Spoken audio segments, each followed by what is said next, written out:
Hey guys, welcome to the Powerful Man Show, where we help married businessmen save their marriages without having to talk about it, get unstuck, and gain clarity in their lives. As I like to say, life is too short for average. I'm your host, Doug Holt, with my co host, Tim, the Powerful Man Matthews. Now let's get this started.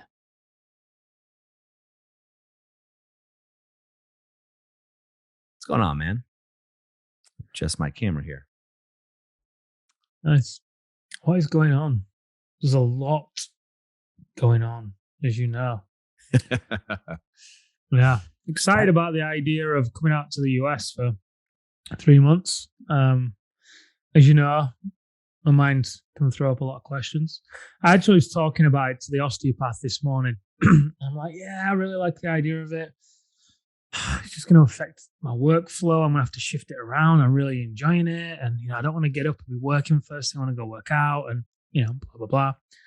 He's like, it was great advice, to be honest. He's like, stop, just stop. Like, whoa. It's like, listen, just get yourself there and figure out all that stuff when you're there. Like, wow. I love this guy. I like it. Yeah. It's great. And Amelia, check this out. When obviously I was speaking to Amelia about it on Monday night. So we got back from being in Leeds for the weekend. And she was, we'd not had a chance to speak to each other about it. This possibility came up last Wednesday. And anyway, we spoke on Monday. She said, so have you thought any more about going to the US? Are you going to do it? I said, well, yeah, I've thought a little bit about it. The first time I really got to think about it was on the way up to Leeds on the drive. I said, how do you feel about it? Honestly, I feel excited and a bit scared. She said, well, isn't that exactly what you should feel when you need to do something? I was like, oh, wise. It's like, you know what? It is. And when she said that, I just thought how I was really grateful for her and the relationship we have, for her to be so supportive and open and for her to be encouraging me to do it, because it'll be 3 months. Obviously, 3 months we won't see each other because she won't be coming. So, it was great. It really impacted me when she said that. So are you coming? Yes. Okay. There's some caveats in there. I can tell from your voice, and all good, man. Well, we'll talk about it off there. Sure. Yeah. The only caveat is the alpha reset. I'm figuring it out right now with Arthur. Mm-hmm. That's happening at the end of September. Well, in September. Cool. So, but anyway, yeah. All good stuff. Well, Tim, what I want to talk about today is something a little bit obviously different than you coming to the United States, as much as the guys want to know more details about that. But something that happens for a lot of us, man, is we get to a point where we're just like, our wife is just never, or our woman is never satisfied. Right. And a lot of times this comes up in an argument, so I'll set the scene. Not that any guy doesn't know how this goes. But you're sitting there and your wife's picking at you, right? She wants to go on a vacation. She wants to go to Hawaii, which is a typical thing here in the States. And she wants to go, and the family hasn't been on a trip, And it's kind of like you're thinking, right? The guy's like, this is a stressor. I'm going to interrupt my workflow. And he feels like she's badgering him. So they go on the trip to Hawaii. Okay. They get to Hawaii and they're there and she's nagging him about something else. We went out to dinner. You're on your phone. He's frustrated. They get home, right? He gets back to work. He's like, work's been piling up. So he's getting after it. And she starts saying, look, I want to go do this. I want to go do that. And he goes, you're never satisfied. No matter what I do, you're just never satisfied. Now, this is a common occurrence in marriages and relationships. This type of conversation, it could play out in a lot of different ways, right? A lot of guys will just say, look, no matter what I do, I take out the trash, I do the laundry. She's never satisfied, no matter what I do, right? Or I hang out with her friends. We go out. She gets out to go out with girlfriends. I got a maid. I got this. I got that for her. She's just never satisfied.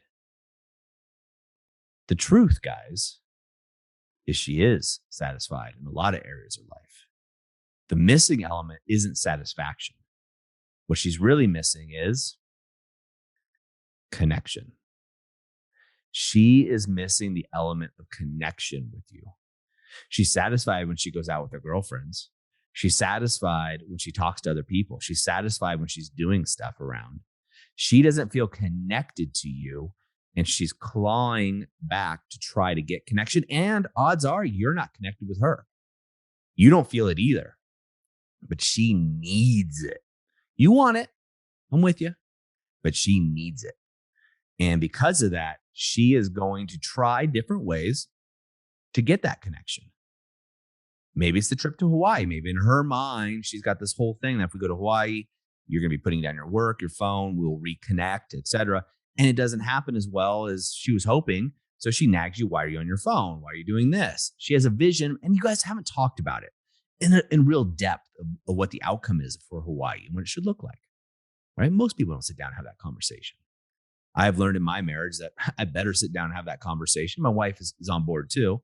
So we know what those expectations are. Like this trip we're going on, we talked about, I'm going down to the coast, right? So I want to go, okay, what are the expectations here? What's your vision for this trip, right? And my wife had a different vision than I did, Tim, different vision, which was great to know and understand. And then I shared my vision with her, which was obviously different than hers. And we met, right? We combined our visions to create something that we hope is going to be beautiful. But either way, the expectations have been set. And the difference is I learned a long time ago when my marriage was struggling that it wasn't about my wife not being satisfied. See, I was providing all the things for her. I was going to all the events with her, right? But that wasn't enough. So I started doing things around the house.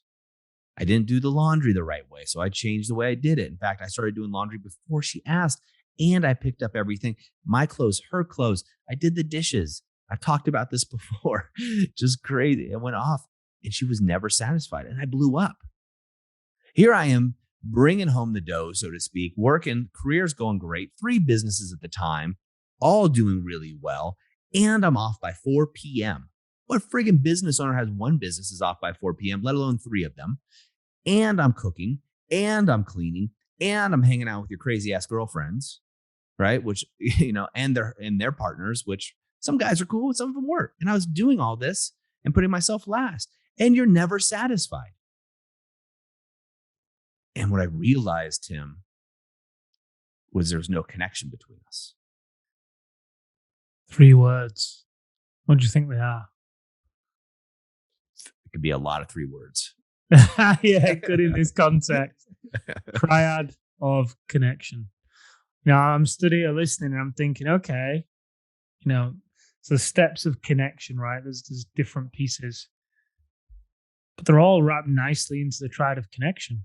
Yeah. Live as a king system for you to really stop being the nice guy and just, hanging out with the friends and folding the clothes a different way and just basically becoming a yes man to her in order to try and please her, but losing yourself in the process, right? And no doubt she feels that from you. Hence, live as a king system. Obviously, you've got the validation piece, empathy piece, hidden motives, but then also wiping that slate clean as well, because you can't just make that shift without wiping the slate clean. It kind of feeds into the expectation, and that's where the clean slate comes in. Yep, 100%. And that's what I did. And obviously, coming up with this is the key here is not the satisfaction, but you also got to realize it's all about connection. And the triad of connection, that's what it is about, right? It's allowing us men, right? Who we want the connection, but it doesn't come naturally to us, right? Tim, you and I get in an argument, and we do, right? And we just come back. It's no big deal. But for women, it's a much more emotional experience typically. And connection isn't there. She's going to fight for it. It's kind of like, guys that have kids, if you have young kids, you'll get this. And if you have older kids, think back, because it happened, right? When your kid wants your attention, they will commonly, if they didn't get it right away, revert to doing something you don't want them to do, right? So for example, if my daughter says, Daddy, and I'm in the middle of a conversation or doing something else, I don't turn to her right away. she'll start throwing food. She'll climb up on something she's not supposed to be on. She'll go to an electric outlet, that she knows she's not supposed to touch. All these things that she's not supposed to do, she does it immediately. Why? She knows daddy has to stop her. Now she has my attention. Now she can get connection. It's not the connection that she originally wanted, but it's connection. It's definitely not the connection I want, but it's connection. So you get to choose. And women in particular feed off connection. You can look at this for you logical guys out there, you science nerds like me. Look at this from an anthropological situation. Women, in order to survive, women had to be in connection with other women, but also their man. Right? If they weren't in connection with you, their life was threatened, whether it be a saber-toothed tiger, whether it be another tribe, whether it be another man coming in to beat them and rape them, right? And if they were left with a baby on their own, without a man that they're connected to, the man just had sex and left, which even happens in today's society, right? But different back then, especially. Now you got a pregnant woman trying to give birth without probably good shelter in the wild. She's dead. The baby's dead, right? You can hear the baby crying. There's nothing to defend them. She needs connection. And there's brain chemicals. You have oxytocin, serotonin.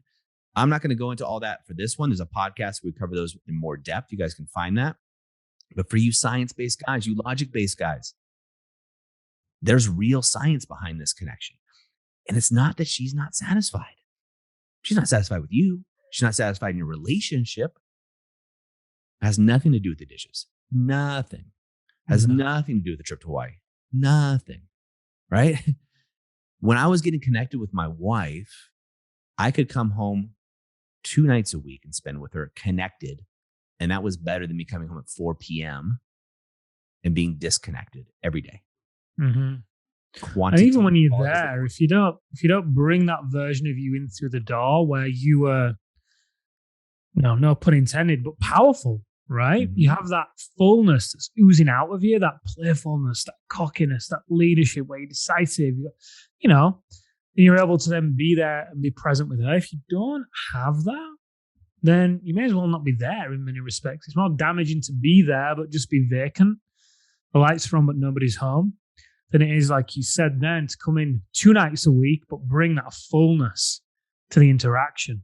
Because the more that she experiences that from you as well, the more that's what she starts to associate with you as well. It's exactly right. And that's why we have the alpha decompression protocol that we use. And look, guys, we've been doing this for a long time, helping thousands of men. And so obviously this gets systematized over time because it works, right? Your relationship is different than mine.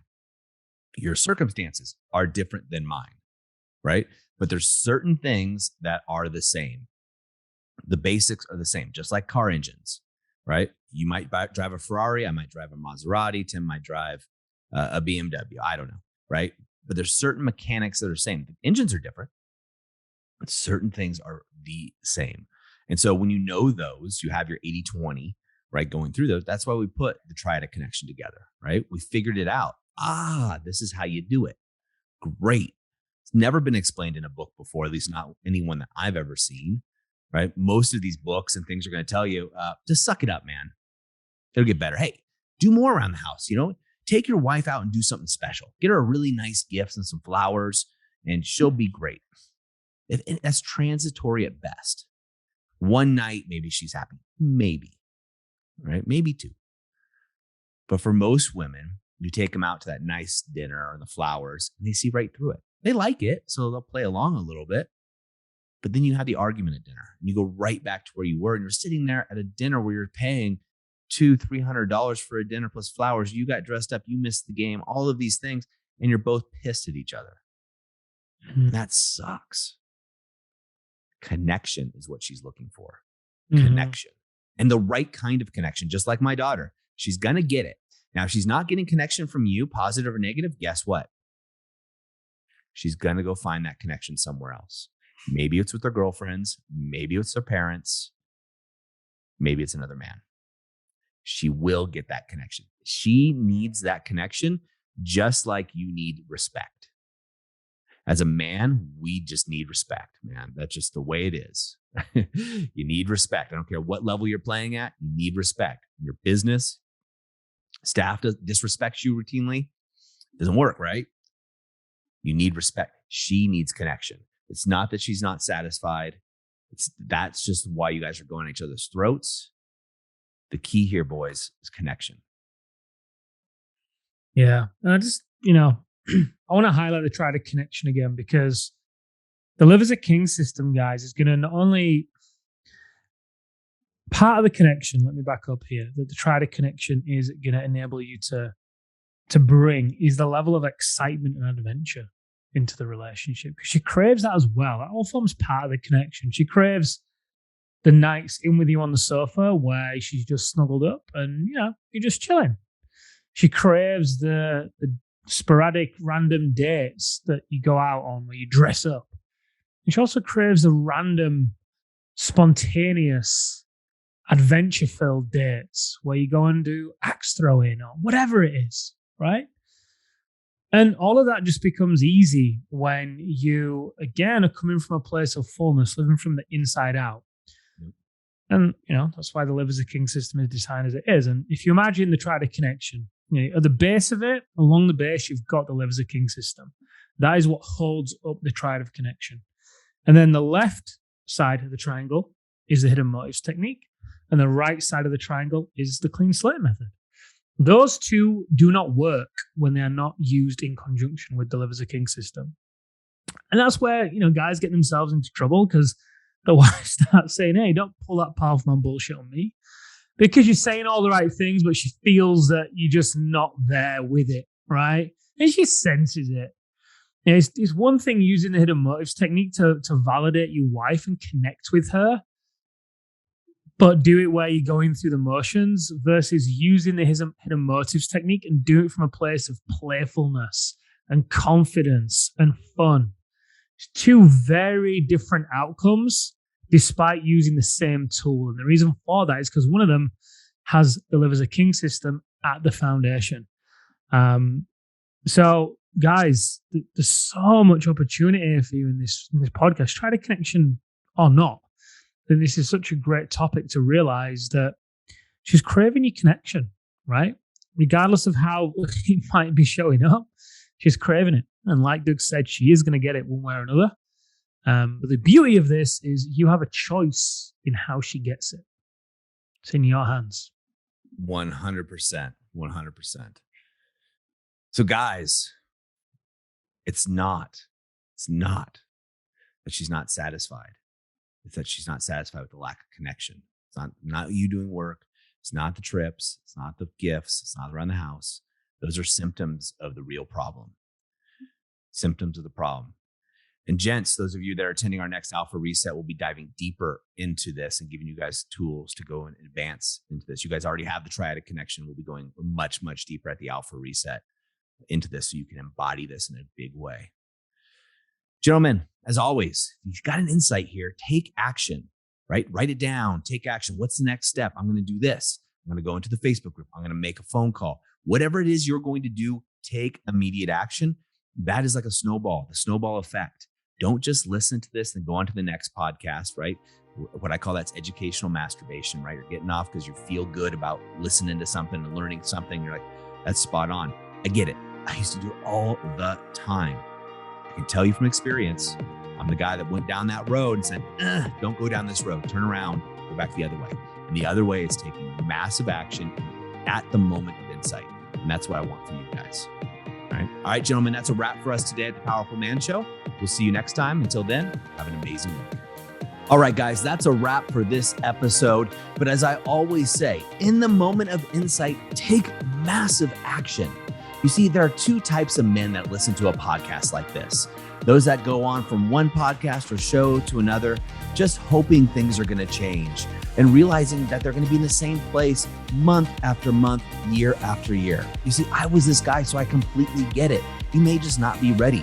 But there's also a second man that listens to a show just like this. And this is a guy who takes massive action so they can shorten the learning curve, compress time, and get results to be the wolf. See, WOLF is an acronym for wise, open, loving, and fierce.